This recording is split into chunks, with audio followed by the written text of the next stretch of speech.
Hello मित्रांनो, ड्रायव्हरसाठी महत्त्वाचा video घेऊन येत आहे। लेलँड BS6 गाडीचा हा छोटासा प्रॉब्लेम आहे।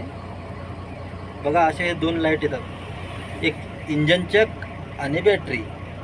हा दोन लाईट कधीमधी लागतात आणि त्यामध्ये किलोमीटर काटा पण बंद होतो आणि युरिया पण दाखवत नाही आणि RPM काटा पण डाऊन होतो। यासाठी ते घाबरायचं काही कारण नाही। हा नॉर्मली असा प्रॉब्लेम असतो। तर तुम्हाला लाईव्ह डेमो दाखवतो कशामुळे बंद होतो हा। पहिले तर गाडीचा स्विच बंद करायचा।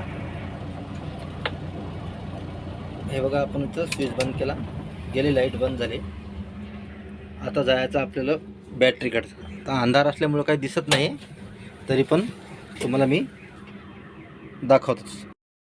7:30 वाजले, काही दिसत नाही। गाडी बंद केल्याच्या नंतर आपल्या बॅटरीपाशी यायचं। बॅटरीपासून जो स्विच येते तो काही मिनटासाठी बंद करायचा, 5 मिनिट 6 मिनटं एवढ्या वेळासाठी बंद करायचा। आणि हे जे मीटरमध्ये बत्ती येते याच्या मागचं कारण आहे, आपण कधी गाडी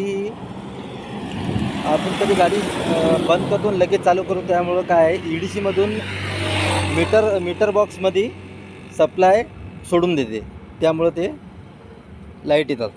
तर आपण त्याचं बघितलं, तर स्विच बंद केला, लगेच 5 मिनिटांनी चालू करू।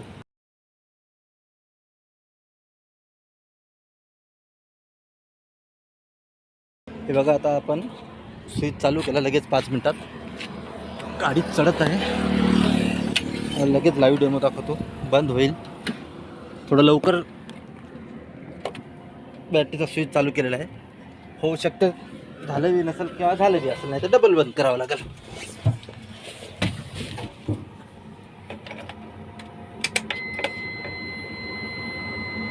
स्विच चालू केला आहे,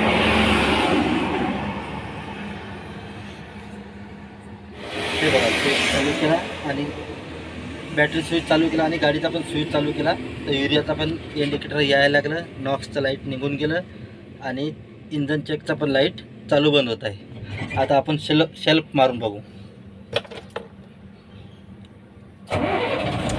हे बघा, सेल्फ मारला आणि बॅटरीचा पण लाईट। या लाल बत्तीचं किंवा याचं काही एवढं म्हणजे भीती घ्यायचं काम नाही, ते सप्लायमुळे होते।